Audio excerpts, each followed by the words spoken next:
নমস্কার শ্রোতা বন্ধুরা, আমি শর্মিষ্ঠা চ্যাটার্জি বলছি। আমার আধ্যাত্মিক কথা চ্যানেলে আপনাদের সকলকে অভিনন্দন জানাই। বন্ধুরা, পরমেশ্বরের কৃপায় আপনারা নিশ্চয়ই সকলে ভালো আছেন এবং সুস্থ আছেন। আজ আমি স্বামী বিবেকানন্দের পরিব্রাজক জীবন নিয়ে কিছু কথা বলবো। স্বামীজি ঋষিকেশের তীর্থ দর্শন সেরে বরানগর মঠে ফিরে আসেন। মঠে ফিরে তিনি অত্যন্তভাবে অসুস্থ হয়ে পড়েন। তাঁর গুরু ভাইদের অক্লান্ত সেবা শুশ্রূষায় তিনি ধীরে ধীরে আবার সুস্থ হয়ে ওঠেন। সুস্থ হয়ে তিনি আবার বৈদ্যনাথ ধাম ও প্রয়াগ তীর্থের উদ্দেশ্যে রওনা হন। 1889 ডিসেম্বর মাসের শেষে আবার তিনি তীর্থ দর্শনে বেরিয়ে পড়লেন। প্রথমেই গেলেন বাবা বৈদ্যনাথ ধাম।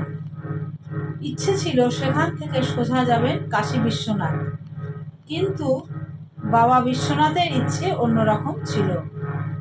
বৈদ্যনাথ ধামে খবর এলো গুরু ভাই স্বামী যোগানন্দ এলাহাবাদে জলবসন্তে শয্যাগত। সঙ্গে সঙ্গে স্বামীজি প্রয়াগ তীর্থে গুরু ভাইয়ের কাছে উপস্থিত হয়ে তাঁর শুশ্রূষায় নিযুক্ত হলেন। সৌভাগ্যক্রমে দিন কয়েক ভোগেই স্বামী যোগানন্দ অর্থাৎ যোগীন মহারাজ সুস্থ হয়ে উঠলেন। স্বামীজিও তখন সাধন ভজন ও স্থানীয় লোকের সঙ্গে ধর্ম আলোচনা করে কয়েকটা দিন বেশ আনন্দেই কাটিয়ে দিলেন। প্রয়াগেই স্বামীজি এমন একজন ধার্মিক মুসলমানের দেখা পেয়েছিলেন যার মুখের প্রতিটি রেখায় বুঝিয়ে দিচ্ছিল যে তিনি পরমহংস অবস্থা লাভ করেছেন। প্রয়াগ থেকে স্বামীজি রওনা হলেন গাজীপুরে। গাজীপুর যাবার উদ্দেশ্য ছিল বিখ্যাত সাধু পওহারী বাবাকে দর্শন। পওহারী বাবার নাম তখন ভারত বিখ্যাত। স্বামীজিও দক্ষিণেশ্বর থেকেই তাঁর কথা শুনেছেন। তিনি একটি গুহার মধ্যে থাকতেন। এত অল্প খেতেন যে লোকে তাকে নাম দিয়েছিল পওহারী বাবা বা পবন আহারী বাবা। ভালো মন্দ, পাপী পুণ্যবান নির্বিশেষে সবার মধ্যে পওহারী বাবা তাঁর ভগবানকে প্রত্যক্ষ করতেন। একবার এক চোর তাঁর কুঠিয়ায় ঢুকে ধরা পড়ার ভয়ে পালাতে থাকলে তিনি স্বয়ং জিনিসপত্র নিয়ে তার পিছু পিছু যান এবং ভগবান জ্ঞানে সেই চোরকে সব জিনিস সমর্পণ করেন। পওহারী বাবা শ্রী শ্রী রামকৃষ্ণ পরমহংসদেবের প্রতি খুবই শ্রদ্ধা সম্পন্ন ছিলেন। তার গুহাতে শ্রীরামকৃষ্ণ পরমহংসদেবের একটি ফটো ছিল। সেই ফটো দেখে তিনি বলেছিলেন ইনি সাক্ষাৎ ভগবানের অবতার। স্বামীজি গাজীপুরে পৌঁছলেন 22 জানুয়ারি 1890 খ্রিস্টাব্দে। কিন্তু পওহারী বাবা সহজে কাউকে দর্শন দিতেন না।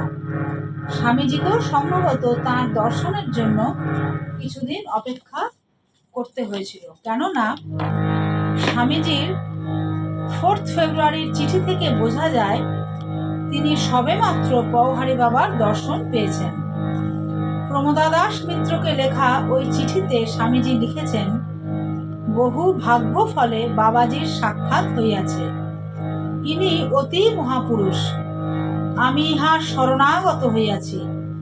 আমাকে আশ্বাসও দিয়াছেন সকলের ভাগ্যে ঘটে না। বাবাজির ইচ্ছা কয়েক দিবস এই স্থানে থাকি, তিনি উপকার করিবেন।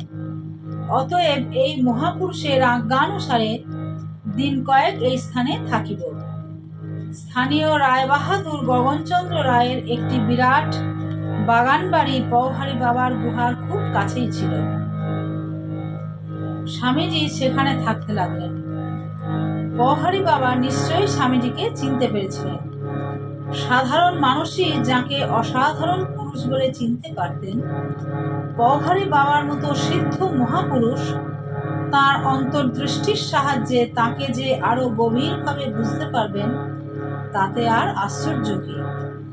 তাই দেখি যে শুধু স্বামীজি নন, পওহারী বাবাও স্বামীজির কাছে শিক্ষা প্রাপ্তি। মার্চের চিঠিতে স্বামীজি লিখছেন, পওহারীজির সঙ্গে আর দেখা করিতে কয়েকদিন যাইতে পারি নাই, কিন্তু তাহার বড় দয়া, প্রত্যহ লোক পাঠাইয়া খবর নেন, কিন্তু এখন দেখিতেছি উল্টা সমঝলি রাম। কোথায় আমি তাহার দ্বারে ভিখারি, তিনি আমার কাছে শিখিতে চাহেন। তবুও স্বামীজি ভাবলেন পওহারী বাবার কাছে রাজযোগ শিখবেন এবং রাজযোগের প্রাথমিক অঙ্গ হঠযোগের সাহায্যে শরীরটাকে কি করে সুস্থ রাখতে হয় জেনে নেবেন।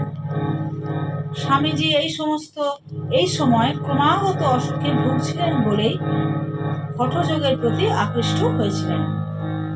পওহারী বাবার কাছে তিনি দীক্ষা নেবেন বলেও ঠিক করে ফেলেছিলেন, কিন্তু যেদিন দীক্ষা নেবেন তার আগের দিন রাত্রে দেখলেন শ্রী শ্রী রামকৃষ্ণ পরমহংসদেব তার বিছানার পাশে এসে তার দিকে একদৃষ্টে তাকিয়ে আছেন, মুখে বেদনার ছাপ।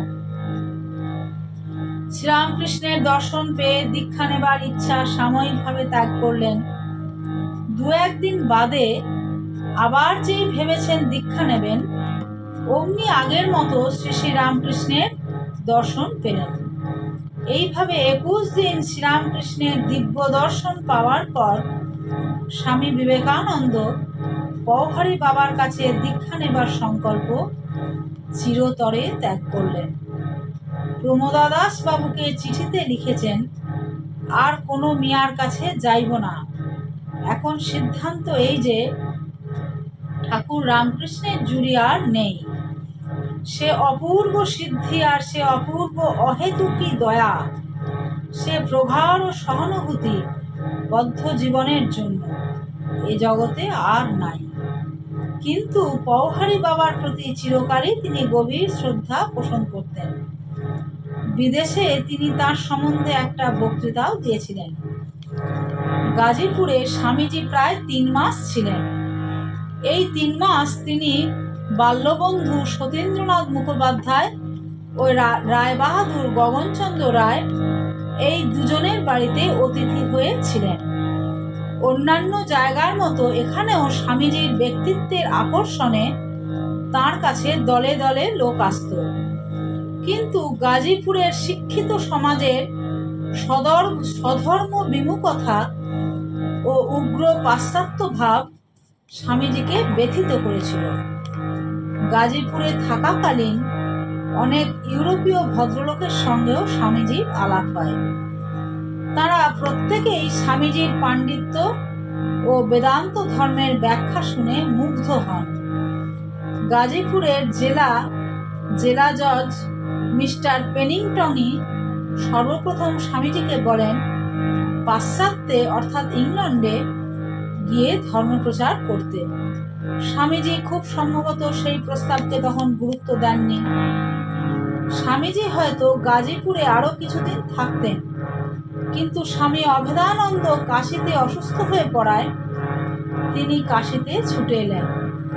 সেখানে কিছুদিনের মধ্যেই খবর পেলেন শ্রী শ্রী রামকৃষ্ণ পরমহংসদেবের অন্যতম গৃহী ভক্ত বলরাম বসু দেহত্যাগ করেছেন। খবর শুনে স্বামীজি অশ্রু বিসর্জন করতে লাগলেন। প্রমোদা দাস মিত্র তাকে বলেছিলেন, সন্ন্যাসীর পক্ষে এরকম শোক প্রকাশ করা ঠিক নয়। স্বামীজি তীব্র কণ্ঠে উত্তর দিয়েছিলেন, বলেন কি, সন্ন্যাসী হয়েছি বলে হৃদয়টা বিসর্জন দেব? যে সন্ন্যাসে হৃদয় পাষাণ করতে শিক্ষা দেয়, আমি সে সন্ন্যাস গ্রাহ্য করি না। বলরাম বাবুর মৃত্যু সংবাদ পেয়েই স্বামী বিবেকানন্দ আবার বরাহনগর মঠে ফিরে এলেন। নমস্কার। আজ স্বামীজির কথা দিয়ে শেষ করলাম। তার পরিব্রাজক জীবন নিয়ে কিছু কথা আপনাদের কাছে বললাম। আশা করি আপনাদের ভালোই লাগলো।